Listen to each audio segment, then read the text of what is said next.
Pertama-tama marilah kita panjatkan puji syukur kita kehadirat Allah Subhanahu wa taala karena dengan rahmatnya kita bisa berkumpul di sini.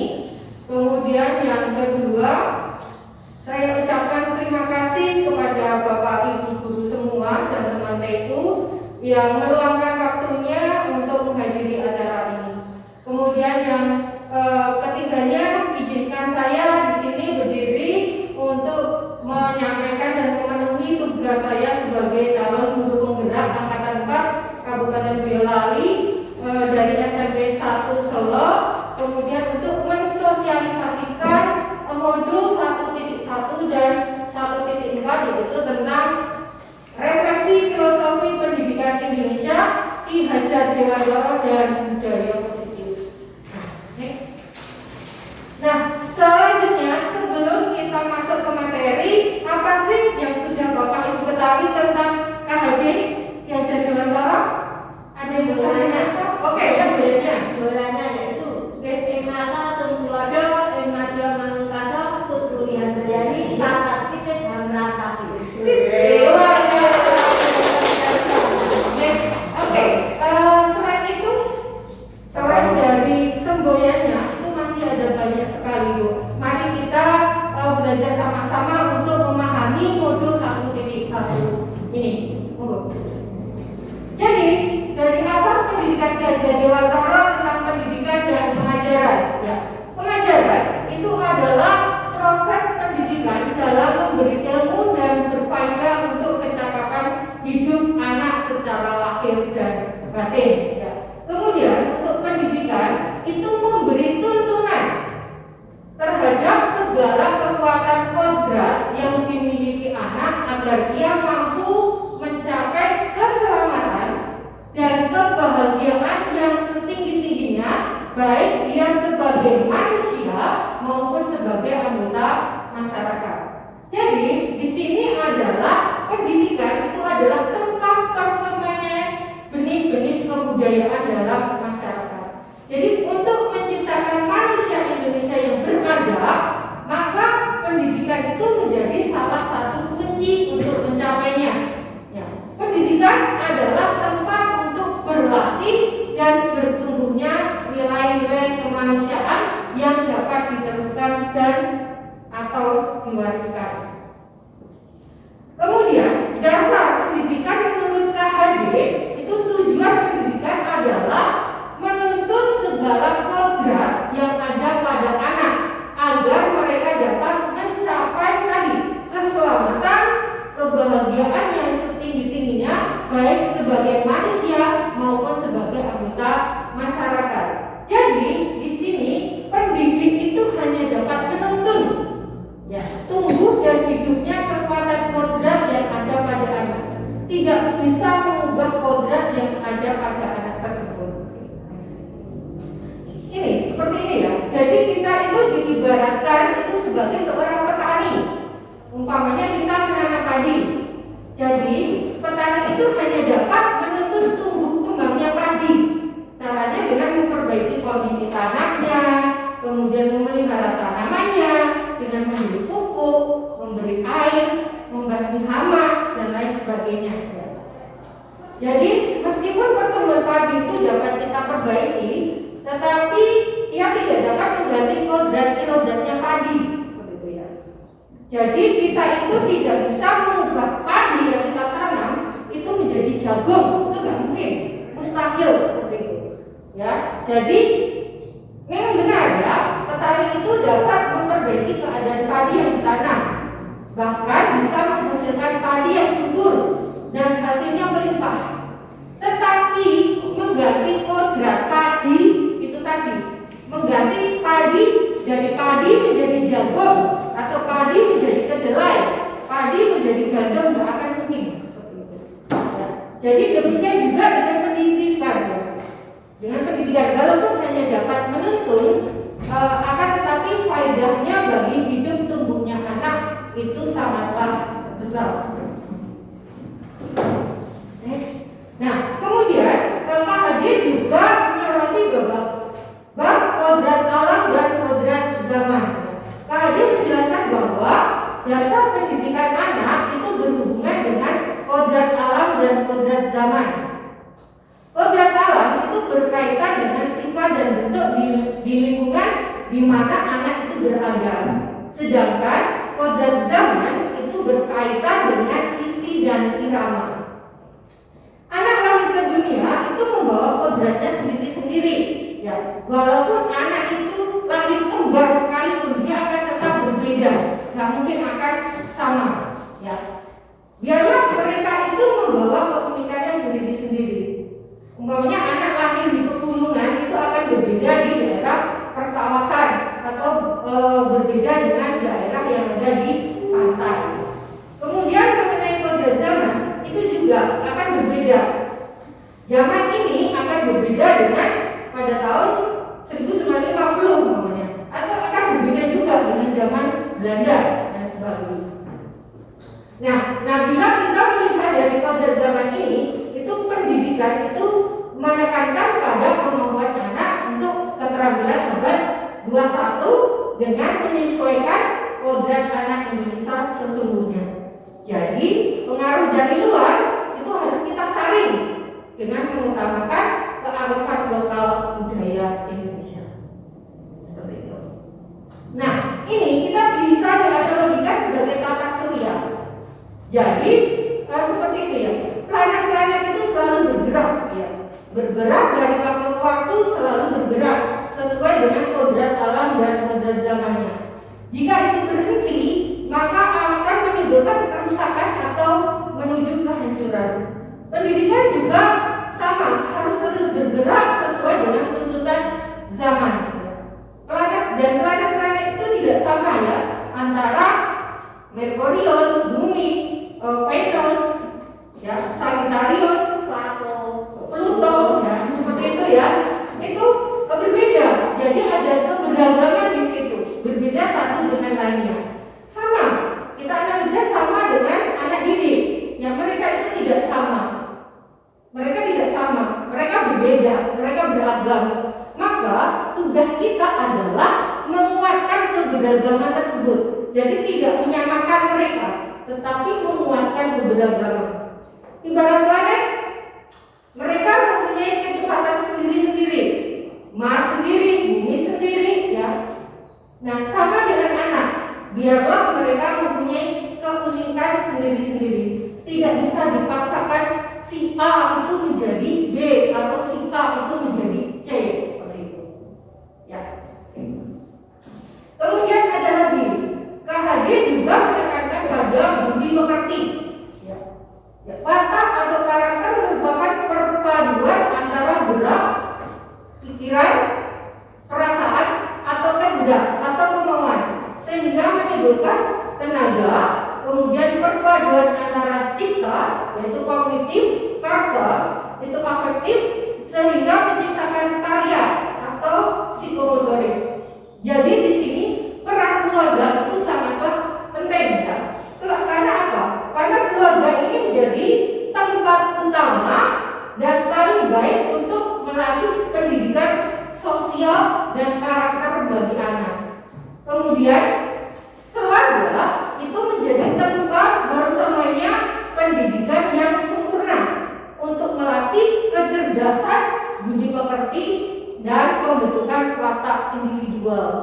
Nah, di sini peran orang tua itu sebagai guru, sebagai penuntun, dan pemberi teladan menjadi sangat penting dalam pertumbuhan karakter baik. Di sini ada 3 aliran dasar jiwa anak. Ya. Yang pertama itu dianalogikan bahwa siswa itu sebagai kertas kosong, seperti itu. Jadi sehingga kaum pendidik boleh mengisi sesukanya, mengisi sesuka hatinya. Ya. Yang artinya adalah si pendidik berkuasa sepenuhnya untuk membentuk watak atau budi yang seperti yang diinginkan. Teori ini dinamakan teori rasa. Namun aliran ini merupakan aliran lama, ya, yang sekarang hampir tidak diakui kebenarannya. Kemudian yang kedua adalah aliran negatif yang berpendapat bahwa anak itu lahir sebagai kertas yang sudah ditulis sepenuhnya, ya, sehingga tidak mungkin dapat mengubah karakter anak. Ya, pendidikan hanya dapat mengawasi dan mengamati supaya pengaruh-pengaruh yang jahat tidak mendekati diri anak. Jadi aliran negatif ini menganggap bahwa pendidikan hanya dapat menolak pengaruh-pengaruh dari luar sehingga budi pekerti yang tidak tampak ada di jiwa anak tak akan diwujudkan. Kemudian teori yang ketiga adalah konservatif teori. Ya. Anak itu diibaratkan sebagai kertas yang sudah dipenuhi, tetapi semua tulisannya itu masih suram, gitu. Jadi pendidikan itu berkewajiban dan berkuasa hanya menebalkan segala tulisan yang suram dan yang berisi baik agar kelak nampak sebagai budi pekerti yang baik. Segala tulisan yang mengandung arti jahat hendaknya dibiarkan saja dan jangan sampai menjadi tebal seperti itu. Ya. Kemudian KHJ sendiri mengatakan bahwa keharusan untuk memandang anak itu dengan rasa hormat, kemudian berorientasi dan berpusat pada anak. Karena apa? Tujuan pendidikan itu adalah murid dan murid. Seperti itu. Semua yang kita lakukan itu harus berorientasi penuh pada murid. Jadi bebas dari segala ikatan, suci hati mendekati anak, kemudian menghamba pada anak dan tidak meminta suatu hal. Di sini yang saya lebih menghamba pada anak, lebih fokus ke menghamba pada anak. Menghamba pada anak itu yang bagaimana kok? Seperti itu. Menghamba pada anak itu yang kita berpusat ke anak seperti itu. Di mana pembelajaran itu kita bentuk supaya anak itu merasa nyaman, merasa bahagia di dalam kelas seperti itu. Next. Dan ini kegiatan-kegiatan yang memerdekakan murid dan membahagiakan murid di dalam kelas yang sudah saya lakukan. Yang pertama adalah tugas proyek, ya, membuat sandiwara, kemudian belajar sambil bermain. Jadi saya menggunakan permainan-permainan supaya mereka bahagia di dalam kelas, ya, nyaman, kemudian juga bisa nggak cuma hanya bermain saja, tapi juga tujuannya untuk belajar. Oke, next. Kemudian ya kita masuk ke dalam budaya positif. Di sini ada permainan cobalah buka.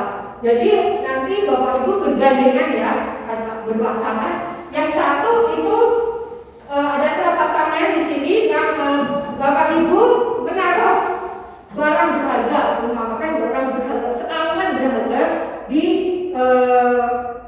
di tangan Bapak Ibu. Kemudian kepalkan seperti ini, kepalkan. Nah, teman yang lain mencoba untuk membuka ini dengan cara apapun, monggo, mau merayu atau menggelitik-gelitik, monggo, seperti itu. Coba kita main, yuk.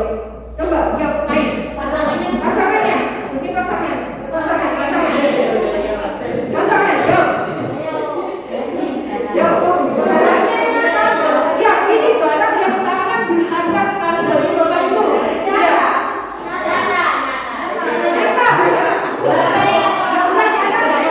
Dibayangkan aja.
jadi kita harus mengubah paradigma Bapak Ibu.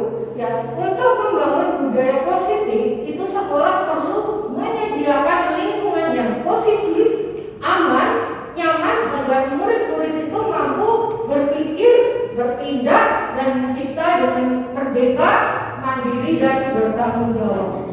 Disiplin berhubungan dengan kontrol guru dalam menghadapi murid.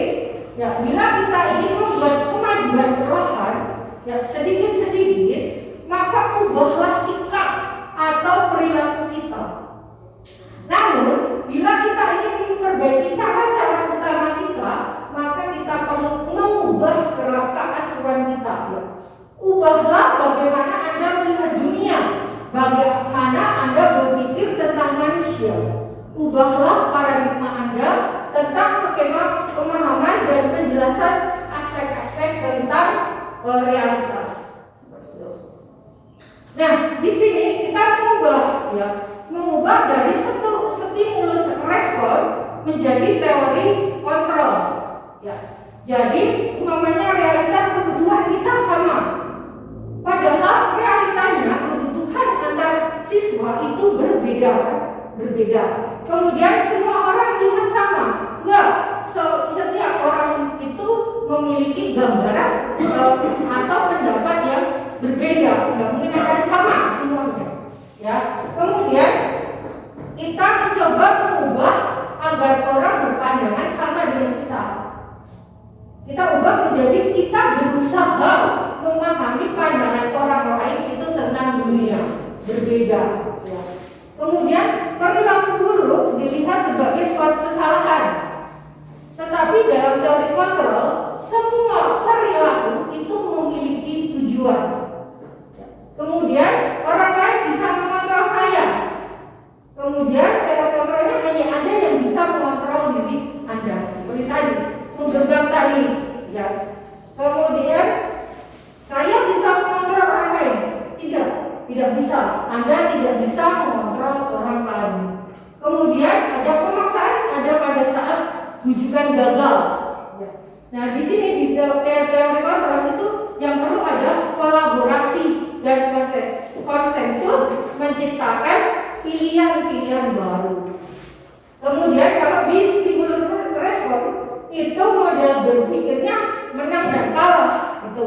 Tetapi dalam teori kontrol itu model berpikirnya nanti kita menang dan menang. Yang salah juga menang, korbannya juga menang seperti itu. Nah, nanti bagaimana kita pelajari lebih lanjut. Kemudian konsep disiplin positif dan motivasi. Kata disiplin, kita mendengar kata disiplin ya, apa yang terbayang di benak Bapak Ibu, apa yang terlintas di pikiran Bapak Ibu.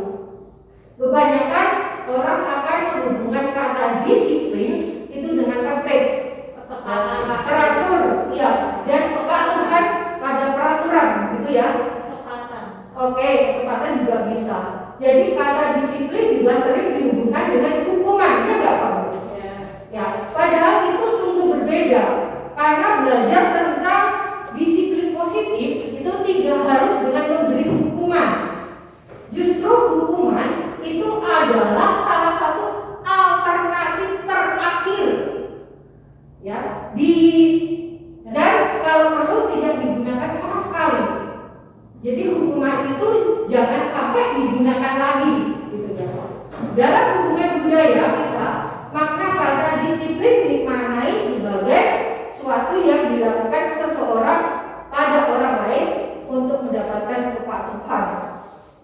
Kita cenderung menghubungkan kata disiplin itu dengan ketidaknyamanan. Nah, kemudian di sini ada 3 alasan motivasi perilaku manusia. Yang pertama adalah untuk menghindari ketidaknyamanan atau hukuman. Yang kedua, untuk mendapatkan imbalan atau penghargaan dari orang lain. Kemudian yang ketiga, itu adalah untuk menjadi orang yang mereka inginkan dan menghargai diri sendiri dengan nilai-nilai yang mereka percaya. Kita bahas yang pertama adalah untuk menghindari ketidaknyamanan atau hukuman. Ya, ini adalah tingkat terendah dari motivasi perilaku manusia.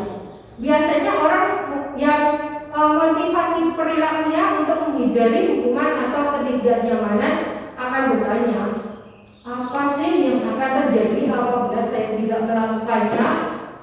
Sebenarnya mereka sedang menghindari permasalahan yang mungkin akan muncul dan berpengaruh pada mereka secara fisik, psikologis, maupun tidak terpenuhinya kebutuhan mereka bila mereka tidak melakukan tindakan tersebut. Ya. Kemudian yang kedua, untuk mendapatkan imbalan atau penghargaan dari orang lain. Ini satu tingkat di atasnya ya. Di sini orang akan berperilaku untuk mendapatkan imbalan atau penghargaan dari orang lain. Orang dengan motivasi ini itu akan bertanya, apa sih yang akan saya dapatkan apabila saya melakukannya? Mereka melakukan sebuah tindakan untuk mendapatkan pujian dari orang lain, ya. Kemudian yang menurut mereka penting dan mereka letakkan dalam dunia berkualitas mereka. Mereka juga melakukan sesuatu untuk mendapatkan hadiah atau pengakuan atau imbalan. Kemudian yang ketiga, untuk menjadi orang yang mereka inginkan dan menghargai diri sendiri dengan nilai-nilai yang mereka percaya. Orang dengan motivasi ini akan bertanya, akan menjadi orang yang seperti apa apabila saya melakukannya? Mereka melakukan sesuatu karena nilai-nilai yang mereka yakini dan hargai, dan mereka melakukannya karena mereka ingin menjadi orang yang melakukan nilai-nilai yang mereka yakini tersebut. Ini adalah motivasi yang akan membuat seseorang itu memiliki disiplin positif karena motivasi atau berperilakunya bersifat internal, bukan eksternal. Jadi ada motivasi intrinsiknya dari dalam diri kita sendiri. Seperti itu. Kemudian tujuan dari disiplin positif adalah menanamkan motivasi pada murid-murid kita, yaitu untuk menjadi orang yang mereka inginkan dan menghargai diri sendiri dengan nilai-nilai yang mereka percaya. Ketika murid-murid kita itu memiliki motivasi tersebut, mereka telah memiliki motivasi intrinsik yang berdampak jangka panjang. Motivasinya tidak akan terpengaruh adanya hukuman atau hadiah. Mereka akan tetap berperilaku baik dan berlandaskan nilai-nilai kebajikan, karena mereka ingin menjadi orang yang menjunjung tinggi nilai-nilai yang mereka hargai. Nah, pertanyaannya mesti di dalam benak Bapak Ibu seperti ini. Bagaimana cara kita sebagai guru untuk menanamkan disiplin positif ini pada murid-murid kita? Seperti itu kan? Ya, oke. Lanjutkan. Jadi kita yang pertama adalah dengan keyakinan kelas. Ya. Keyakinan kelas. Kenapa harus keyakinan kelas, tidak peraturan kelas saja? Seperti itu. Ya. Mengapa kita memiliki peraturan tentang penggunaan helm pada saat mengendarai kendaraan roda 2 atau motor? Jawabannya adalah untuk keselamatan. Benar nggak? Ya. Pertanyaan berikut, mengapa kita memiliki peraturan tentang penggunaan masker dan mencuci tangan setiap saat? Nah, mungkin jawabannya adalah untuk kesehatan dan keselamatan kita. Seperti itu. Nah, nilai-nilai keselamatan dan kesehatan inilah yang kita sebut sebagai suatu keyakinan, yaitu nilai-nilai kebajikan atau prinsip-prinsip universal yang disepakati bersama secara universal, ya, lepas dari latar belakang suku, negara, bahasa maupun agama. Dan itu menurut Gosen ya 1998, yaitu suatu keyakinan akan lebih memotivasi seseorang dari dalam atau memotivasi secara intrinsik. Seseorang itu akan lebih bergerak dan bersemangat untuk menjalankan keyakinannya daripada hanya sekedar mengikuti rangkaian peraturan. Murid-murid pun demikian, mereka perlu mendengarkan dan mendalami tentang suatu keyakinan daripada hanya mendengarkan peraturan-peraturan yang mengatur mereka harus berlaku begini atau berlaku begitu. Seperti itu. Next. Nah, di sini ya, mengubah peraturan kelas menjadi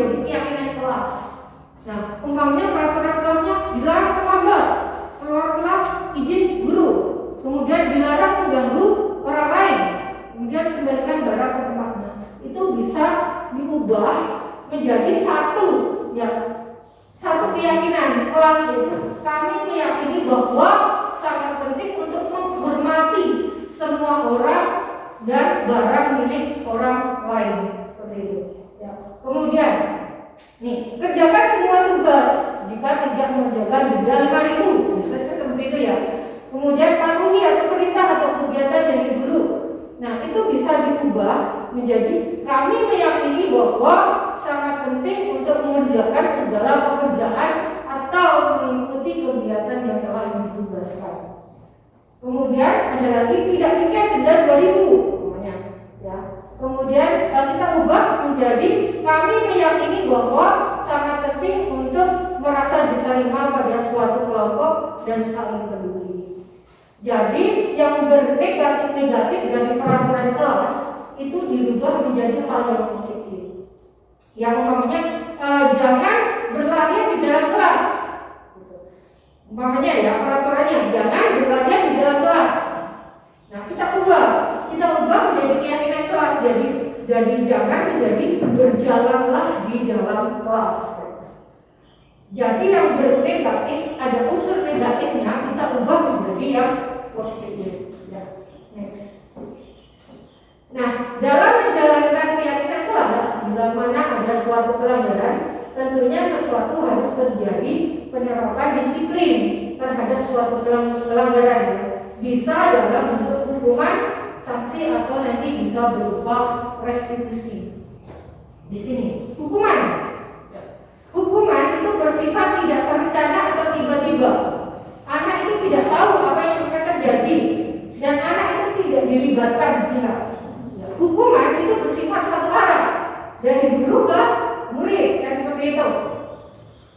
Dan murid itu hanya menerima tanpa suatu diskusi atau pengarahan dari pihak guru, baik sebelum atau sesudahnya. Hukuman diberikan bisa berupa fisik maupun verbal, ada kata-kata, dan murid akan disakiti oleh suatu perbuatan atau kata-kata tersebut. Kemudian sanksi atau konsekuensi, nah, ini sudah terencana. Ya, bedanya adalah hukuman itu tidak terencana, kalau sanksi konsekuensi itu sudah terencana atau sudah disepakati, sudah dibahas dan sudah disetujui oleh murid dan guru. Tetapi itu tetap dibuat tidak nyaman untuk jangka waktu yang pendek seperti itu. Konsekuensi atau sanksi itu biasanya diberikan berdasarkan suatu pengukuran. Misalnya setelah 3 kali ditegur, masih tetap dilakukan aja. Nah, maka ini sanksi ini bisa diberikan. Tetapi guru itu harus selalu memonitor murid, gitu ya. Padahal kita juga punya tugas yang lain, tidak hanya untuk mengawasi anak tersebut, ya enggak? Ya, oke, lanjut. Jadi ini ada kuis, ya. Hukuman atau sanksi. Coba Bapak Ibu mencatat 100 kali di dalam buku kalimat. Saya tidak akan terlambat lagi karena siswa beberapa kali terlambat ke sekolah. Itu hukuman atau sanksi? Tanya dulu, monggo. Itu sebelumnya dalam pembelajaran, misalnya antara guru dan siswa pada awal pembelajaran hari pertama masuk diadakan kesepakatan anak-anak, misalnya ya, besok kalau ada yang tidak mengerjakan tugas saya akan saya suruh anak-anak menulis kata kalimat saya tidak akan terlambat lagi 100 kali. Anak-anak setuju atau tidak, misalnya begitu. Atau langsung saja tidak ada kesepakatan antara guru dan siswa pada awal pembelajaran untuk pemberian itu, langsung guru menyuruh siswa setelah siswa melakukan kesalahan itu dulu. Nah, kalau kesepakatan memakai kesepakatan antara guru dan siswa sebelumnya, saya memilih sanksi atau konsekuensi. Tapi kalau guru tidak ada kesepakatan guru dengan siswa, saya memilih hukuman karena dengan menulis itu yang banyak, siswa dengan tidak ada kesepakatan akan benci pada guru yang pertama. Yang kedua, siswa akan merasa kecapean. Gitu. Ya, ini adalah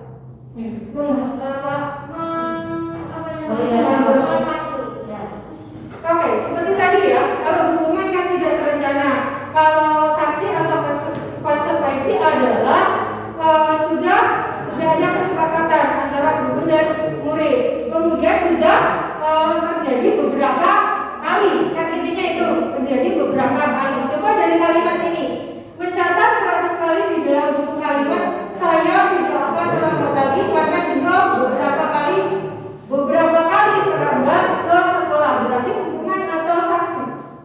Sanksi. Luar biasa. Lanjut. Lari mengelilingi lapangan 2 kali karena terlambat lagi di sekolah. Hukuman. Oke, sip. Kemudian membersihkan coretan yang dibuatnya di meja tulis. Sanksi. Oke, benar, sanksi. Ya, karena dia yang melakukan kesalahan, berarti dia yang harus memperbaiki, kan gitu.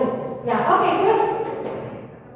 Murid diminta push up 15 kali karena tidak menggunakan masker ke sekolah.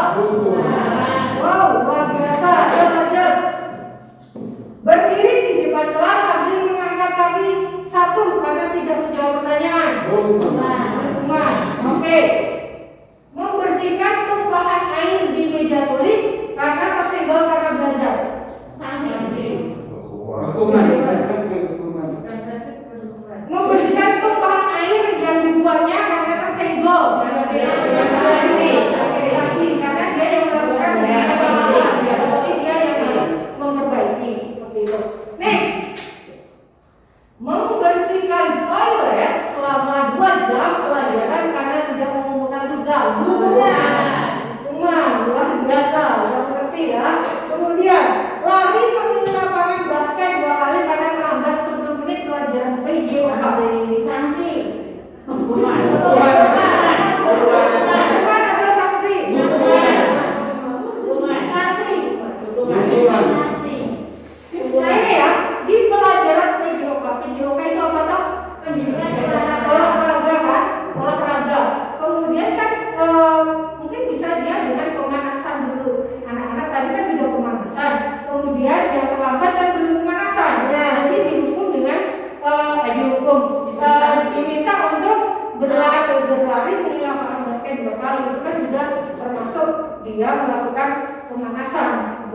Jadi jadi jawabannya adalah sanksi. Kalau bukan pelajaran PJOK ya, kalau bukan pelajaran PJOK itu adalah hukuman. Seperti itu. Ya, ya. Kalau matematika hukuman. Jadi umpamanya anak yang terlambat 15 menit umpamanya. Yang ketinggalan 15 menit itu tadi apa? Materi apa ya? Enggak, karena itu diminta untuk apa? Mempelajari itu. Jadi anak juga merasa nyaman kan? Ya, gitu. Ada pertanyaan? Ada ya, lanjutkan ya. Ya. Kemudian ada pemenuhan, kita harus tahu pemenuhan kebutuhan dasar manusia. Ini ada kasus ya Bapak Ibu ya. Ibu Ambar guru wali kelas 2A di SD Pelita Hati sedang bingung menghadapi ulah salah satu murid di kelasnya, Doni ya namanya. Ya, beberapa anak di kelas 2A itu telah datang padanya dan mengeluhkan Doni yang sering kali meminta bekal makan siang mereka dengan paksa. Jika Anda menghadapi situasi seperti Ibu Ambar, apa yang Anda akan lakukan? Menurut Anda kira-kira apa alasan Doni melakukan hal tersebut? Jadi sebelum kita menjawab ini, kita harus tahu dulu kebutuhan dasar manusia itu ada berapa. Ada apa saja? Next. Jadi kebutuhan manusia itu ada 5. Yang pertama adalah kebutuhan bertahan hidup. Yang kedua adalah cinta dan kasih sayang. Yang ketiga adalah penguasaan. Yang keempat kebebasan. Dan yang kelima adalah kesenangan. Itu ya, diingat-ingat ya Bu ya. Di sini ada kuisnya, nanti ada kuisnya lagi. Ya, kebutuhan bertahan hidup, cinta dan kasih sayang, penguasaan, kebebasan dan kesenangan. Next. Nah, jika jawaban Doni 8 dan bekal makan siang. Maka kebutuhan dasar yang sedang berusaha dipenuhi oleh Doni itu apa? Makan.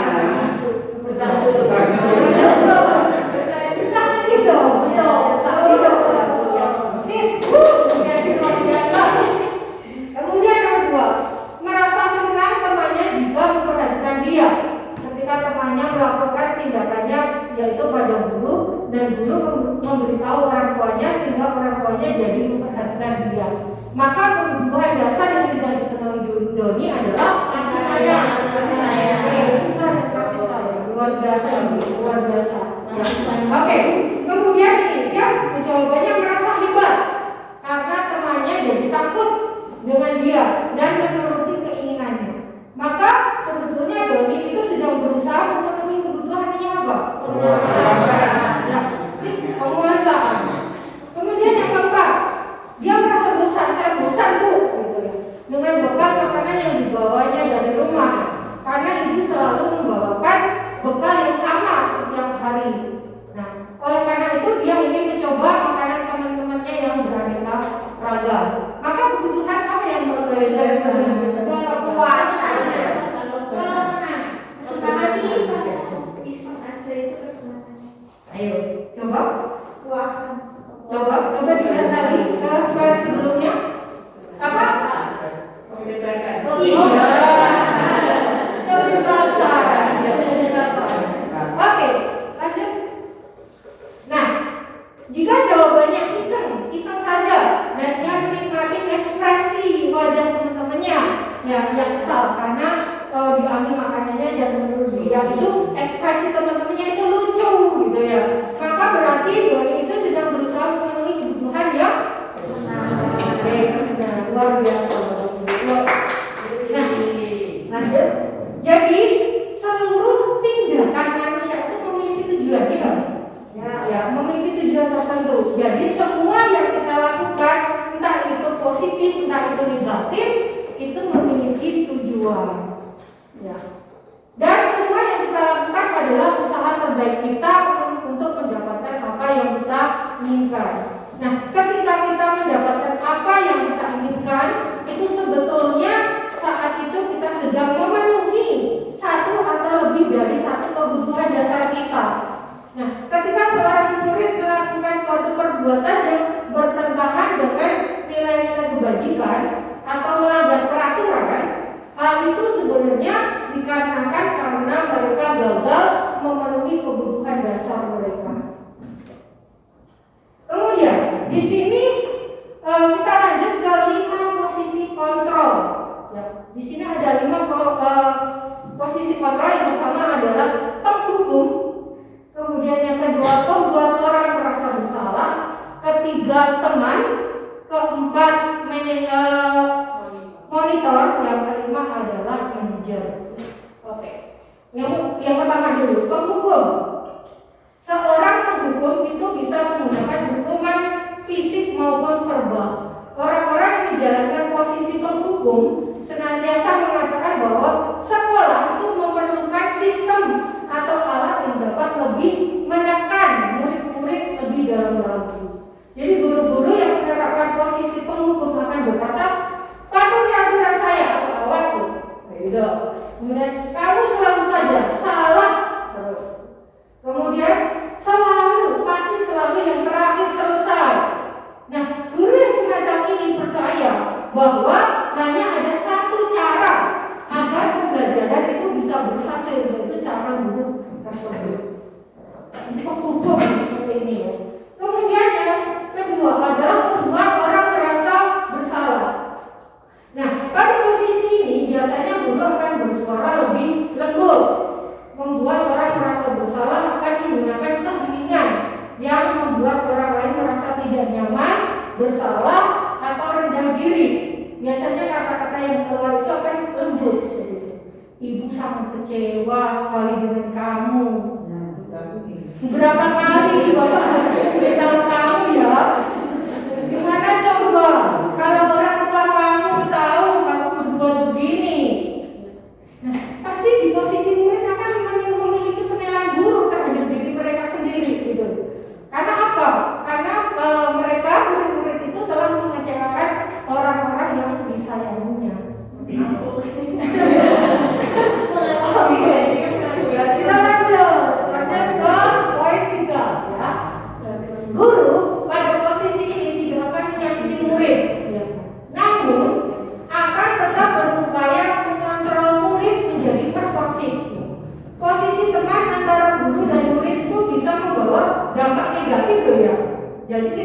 dengan murid itu juga membawa dampak negatif ataupun positif. Ya. Posisi ini berupa hubungan baik yang terjalin antara guru dan murid. Guru di posisi teman menggunakan hubungan baik dan humor untuk mempengaruhi seseorang. Mereka akan berkata biasanya seperti ini. Ayo bantulah ibu bapak ya. Ayo ingat, tidak bantuan bapak selama ini. Ya sudah, kalau ini tidak apa-apa, nanti ibu bantu bereskan. Nah, hal negatif dari posisi teman adalah bila suatu saat itu guru tersebut tidak membantu, maka murid akan kecewa, ya enggak?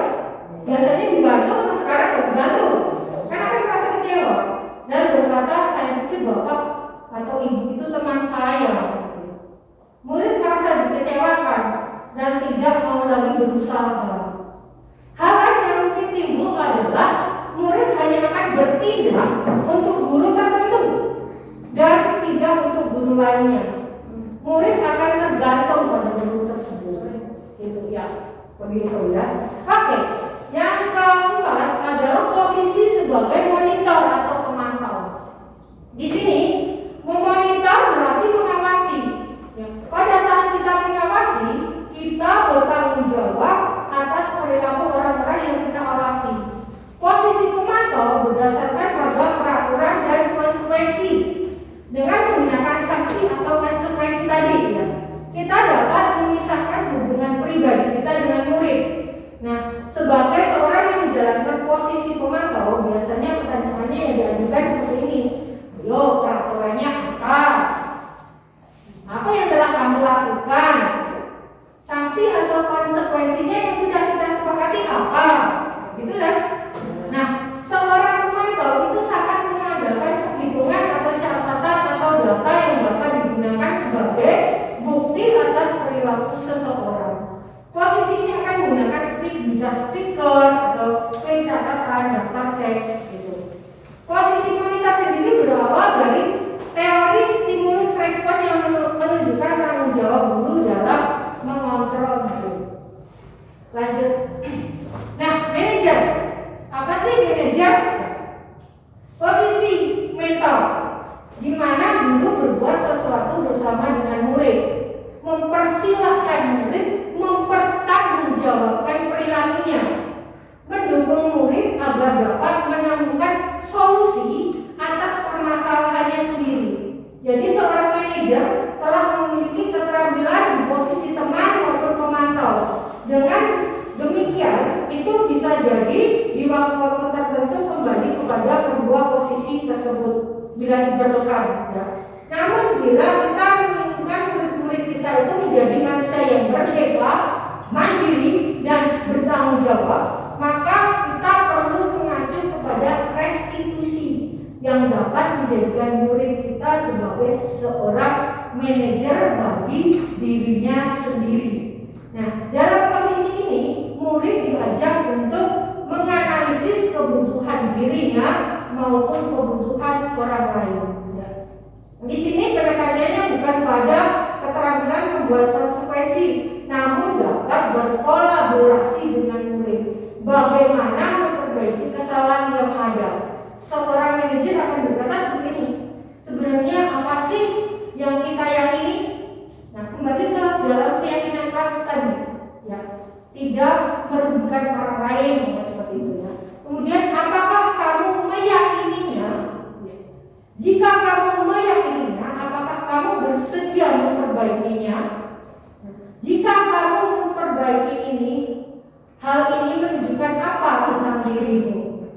Terus, apa rencana kamu untuk memperbaiki hal tersebut? Apa rencana kamu untuk memperbaiki kesalahan yang telah diperbuat? Nah, tugas manajer itu bukan untuk mengatur seseorang, bukan, ya, tetapi kita membimbing murid untuk dapat mengatur dirinya sendiri.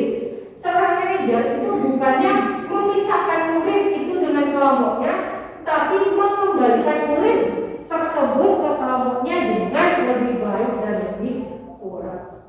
Ya, coba dari kelima posisi kontrol itu di mana posisi Bapak Ibu? Sudah manajer ya? Kalau manajer luar biasa ya.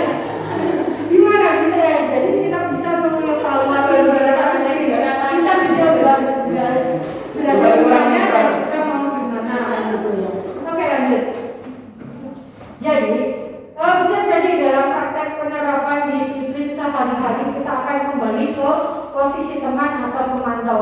Karena murid yang ditangani itu belum siap diajak berdiskusi atau diundang melakukan restitusi. Namun perlu disadari dari tujuan akhir dari 5 posisi kontrol guru adalah pencapaian posisi manajer. Ya. Nah, di mana posisi inilah murid dapat menjadi pribadi yang mandiri, merdeka, bertanggung jawab atas segala perilaku dan sikapnya, yang pada akhirnya akan menciptakan lingkungan yang nyaman, positif, aman, dan membahagiakan. Seperti itu Bapak Ibu. Ya, oke. Lanjut, masih ada ya. Nah, cara terakhir yaitu dengan restitusi. Tadi kan sudah ada tentang restitusi. Nah, ini restitusi adalah sebuah cara menanamkan disiplin positif pada murid. Jadi restitusi adalah proses menciptakan kondisi bagi murid untuk memperbaiki kesalahan mereka sehingga mereka bisa kembali kepada kelompok mereka dengan karakter yang lebih kuat. Ya. Restitusi juga adalah proses kolaboratif yang mengajarkan murid itu mencari solusi untuk masalahnya sendiri, ya, dan membantu murid berpikir tentang orang seperti apa yang mereka inginkan. Murid mau menjadi apa, gitu. Dan bagaimana mereka harus memperlakukan orang lain. Nah, membantu murid menjadi lebih memiliki tujuan, disiplin positif, dan memulihkan dirinya setelah berbuat salah. Ya. Penekanannya bukanlah pada bagaimana berperilaku untuk menyenangkan orang lain atau menghindari ketidaknyamanan. Namun tujuannya adalah menjadi orang yang menghargai nilai-nilai kebajikan yang mereka percayai. Sebelumnya kita telah belajar tentang teori kontrol bahwa pada dasarnya kita memiliki motivasi intrinsik tadi. Nah, melalui restitusi, ketika murid berbuat salah, guru akan menanggapi dengan cara yang memungkinkan murid untuk berbuat evaluasi internal tentang apa yang dapat mereka lakukan untuk memperbaiki kesalahan mereka dan mendapatkan kembali harga dirinya. Seperti itu ya. Restitusi itu menguntungkan korban, tetapi juga menguntungkan orang yang telah berbuat salah. Ya. Nah, ini sesuai dengan prinsip teori kontrol William Glasser ya, tentang solusi menang dan menang tadi. Ya. Ada peluang luar biasa bagi murid untuk bertumbuh ketika mereka melakukan kesalahan. Bukankah pada hakikatnya begitulah cara kita belajar? Biasanya kita kan belajar dari kesalahan. Seperti itu. Nah, murid perlu bertanggung jawab atas perilaku yang mereka pilih. Namun mereka juga dapat memilih untuk belajar dari pengalaman dan membuat pilihan yang lebih baik di waktu yang akan datang. Jadi ketika guru ikut memecahkan masalah perilaku mereka, bisa dipastikan bahwa murid akan kehilangan kesempatan untuk mempelajari keterampilan yang berharga untuk hidup mereka. Next. Nah, prosesnya restitusi itu ada 3. Ya. Yang pertama adalah menstabilkan identitas. Ya. Kemudian yang kedua validasi tindakan yang salah. Kemudian yang ketiganya menanyakan strategi tersebut. Ya. Dari kontrolnya kita semua akan melakukan hal terbaik yang bisa kita lakukan. Kemudian semua perilaku itu memiliki alasan. Yang ketiganya kita semua memiliki motivasi internal. Ya. Nah, 3 strategi tersebut bisa dipresentasikan dalam 3 segitiga restitusi. Nah, langkah-langkah itu tidak harus dilakukan satu persatu. Banyak guru yang sudah menggunakan dalam berbagai versi menurut gaya mereka masing-masing ya, bahkan tanpa mengetahui apakah itu teori restitusi. Ya, kemudian yang di sini menanyakan keyakinan, menstabilkan identitas, kemudian validasi tindakan yang salah. Ya. Keyakinan apa sih yang sudah kita sepakati bersama? Kamu ingin menjadi orang yang seperti apa? Kamu bukan satu-satunya yang melakukan ini. Setiap orang pasti pernah melakukan kesalahan.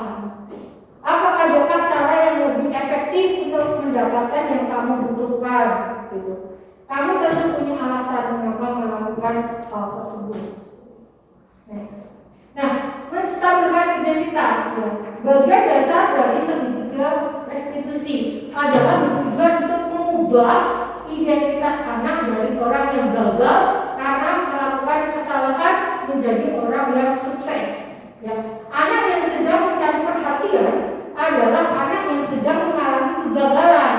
Ya, dia mencoba untuk memenuhi kebutuhan dasarnya, namun ada benturan seperti itu ya. Kalau kita mengkritik dia, maka kita akan tetap membuatnya dalam posisi gagal. Nah, kalau kita ingin ia menjadi proaktif, maka kita harus meyakinkan murid dengan cara mengatakan kalimat-kalimat seperti ini. Berbuat salah itu tidak apa-apa, tidak ada manusia yang sempurna, ya kan? Nah, saya juga pernah melakukannya. Kita bisa menyelesaikan ini bersama. Ya, kamu berhak merasa begitu. Apakah kamu sedang mencari teman untuk dirimu sendiri? Bapak Ibu tidak tertarik mencari siapa yang salah, ya, tapi Bapak Ibu ingin mencari solusi dari permasalahan ini. Lanjut. Kemudian yang kedua adalah validasi tindakan. Setiap tindakan kita dilakukan dengan satu tujuan, yaitu untuk memenuhi kebutuhan dasar. Ya.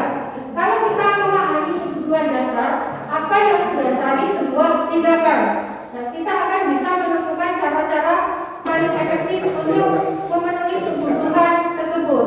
Nah, menurut teori kontrol, semua tindakan manusia, ya, baik buruk, pasti memiliki maksud atau tujuan tertentu. Jadi seorang guru yang memahami teori kontrol pasti akan mengubah pandangannya dengan teori stimulus respon ke cara berpikir proaktif atau restitusi tadi ya, yang mengenali tujuan dari setiap tindakan. Kita pun tidak suka mendapat perhatian kita, jadi maka itu telah memenuhi kebutuhan anak tersebut. Nah, kalimat ini ya. Oke, yang ketiga ya, menanyakan keyakinan. Nah, teori kontrol menyatakan bahwa kita pada dasarnya termotivasi secara internal. Ya, ketika sukses telah mencapai langkah 1 dan tingkah laku yang telah divalidasi langkah 2, maka anak akan siap untuk dihubungkan dengan nilai-nilai yang dia percaya dan berpindah menjadi orang yang dia inginkan. Nah, pertanyaan-pertanyaan di bawah ini menghubungkan keyakinan anak dengan keyakinan kelas atau keluarga. Yang pertama adalah apa yang kita percaya tentang kelas atau keluarga. Apa nilai-nilai umum yang telah kita sepakati. Kemudian apa bayangan kita tentang kelas ideal. Kemudian kamu mau menjadi apa? Menjadi orang yang seperti apa? Seperti itu. Next. Nah, padahal kamu bisa ini yang validasi kedua karena ini yang tadi mungkin kebalik ya. Padahal kamu bisa melakukan yang lebih buruk dari ini ya. Kamu patut bangga pada dirimu sendiri karena kamu telah melindungi sesuatu yang penting bagi kamu. Terus kamu pasti punya alasan mengapa melakukan hal itu. Kamu boleh mempertanyakan sikap itu, tapi kamu harus menambahkan sikap yang baru. Nah, yang terakhir, penerapan budaya positif di sekolah kita yang sudah kita laksanakan ada program 5S yang sudah kita laksanakan. Ya, di pintu gerbang kita sudah menyambut anak dengan senyuman, dengan sapaan seperti itu ya. Kemudian ini ada keagamaannya juga, ya, ada duha bersama yang kita ya, kemudian sholat zuhur bersama sudah kita laksanakan seperti itu. Nah, kemudian ini penerapan budaya positif. Jadi anak-anak di dalam kelas itu saya buat berbahagia dengan game-game, permainan-permainan seperti itu supaya anak juga tidak merasa bosan. Bahkan tadi waktu saya tidak menggunakan permainan ditanyakan, Bu, permainannya mana? Seperti itu. Jadi mereka kayak kaget gitu ya, kaget pada pelajaran kita seperti itu. Kemudian waktu bel itu baru bunyi, kalau sudah selesai gitu. Padahal kita baru asik-asiknya. Jadi saya itu merasa wow seperti itu, luar biasa, merasa senang ternyata anak-anak bisa menyenangi hal tersebut. Ya, oke. Nah, ini saya kan mempunyai program kebun kelas ya, kebun kelas yang saya bekerja sama dengan mitra sekolah. Mitra sekolahnya BPP, Balai Penyuluh Pertanian gitu. Nah, di sini ini pada saat saya ke sana untuk melakukan MOU, sudah kemarin ditemani sama Bupati dan Mbak Nima, Mas Nur ke sana gitu ya, mengajarkan perjanjian kerjasama MOU ya untuk mewujudkan kebun kelas itu. Kebun kelas itu tujuannya apa toh? Tujuannya adalah menumbuhkan sikap salah satu ya profil pelajar Pancasila, yaitu gotong royong. Jadi ada kerjasama di situ ya. Nah ini adalah contoh anak-anak sudah melakukan proses penanaman bibit seperti itu. Ya. Saya demikian tadi Bapak Ibu semuanya tentang sudah selesai saya melakukan sosialisasi modul 1.1 dan 1.4, yaitu tentang refleksi filosofi pendidikan Indonesia Ki Hajar Dewantara dan budaya Pasifik. Mohon maaf bila ada hal atau kata-kata yang menyakiti Bapak Ibu semua, saya tidak merasa seperti itu ya. Saya hanya menyampaikan apa yang sudah saya terima di program calon guru penggerak. Semoga dengan ini sekolah kita akan menjadi lebih maju lagi. Mohon kerjasamanya karena nanti ada tiket untuk kesuksesan keberhasilannya ya Bapak Ibu. Ya, terima kasih. Assalamualaikum warahmatullahi wabarakatuh.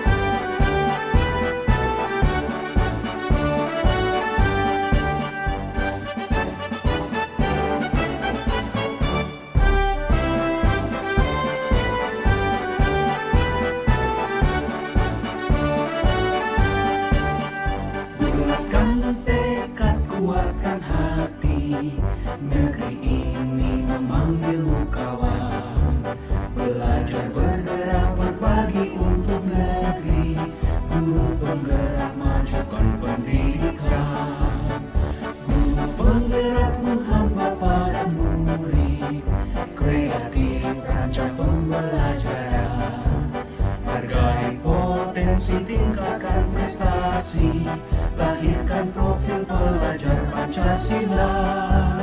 Belajar bergerak berbagi untuk negeri, kita menjalin kolaborasi. Belajar bergerak berbagi untuk negeri, demi bakti pada Ibu Pertiwi.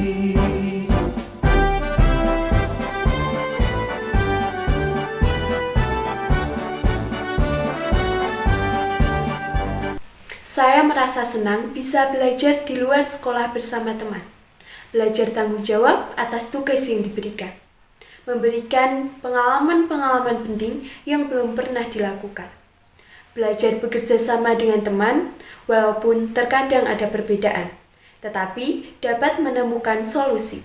Bahkan bisa bercanda tawa dengan teman. Bu Parti, bagaimana kesan Anda melihat rekan kerja Anda dengan materi pembelajaran yang telah diberikan? Ya, saya sangat salut sekali dan saya sangat ingin mengikuti jejak beliau karena apa yang diberikan beliau kepada anak-anak membuat anak-anak lebih refresh, lebih senang karena tidak seperti materi-materi yang diberikan oleh Bapak Ibu guru yang lain. Karena materi yang diberikan oleh beliau Ibu Ani itu sangat eksklusif, berbeda dengan yang lain. Anak-anak merasa lebih senang, lebih kreatif, mandiri, tanggung jawab, dan membentuk karakter anak untuk bermain peran sesuai tanggung jawabnya sendiri-sendiri.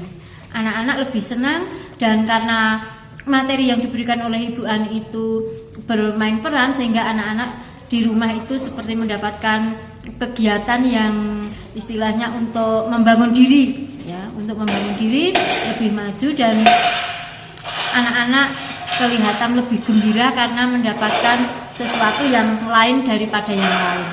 Istilahnya anak-anak sangat refresh, mendapatkan refreshing karena selama pandemi ini anak-anak selalu di rumah, pembelajaran online, sehingga dengan adanya materi yang diberikan oleh Ibu Ani itu anak-anak akan lebih semangat lagi untuk meningkatkan pembelajaran yang berkarakter, yang berprofil pelajar Pancasila sesuai yang diharapkan oleh pemerintah pada saat ini. Bisa diperkenalkan Ibu ini siapanya Bu Ani atau? Saya teman kerjanya Bu Ani, kebetulan juga rekan kerja, rekan seorganisasi dalam memajukan, mengembangkan pendidikan demi masa depan anak bangsa. Jadi ceritakan mungkin Bu Ani di sekolahan itu seperti apa? Orangnya rileks, bisa dengan siapa saja, tidak membeda-bedakan, dengan teman sejawat, bahkan bisa saling mengisi dengan antar teman yang ada kekurangan, beliau selalu mengisinya. Dengan teman yang lebih maju, beliau selalu menyanjung dan memberikan motivasi untuk meningkatkan semangat temannya lebih maju lagi. Begitu. Baik, terima kasih Bu atas wawancara yang telah diberikan. Terima kasih. Saya diakhiri. Assalamualaikum warahmatullahi wabarakatuh. Waalaikumsalam warahmatullahi wabarakatuh.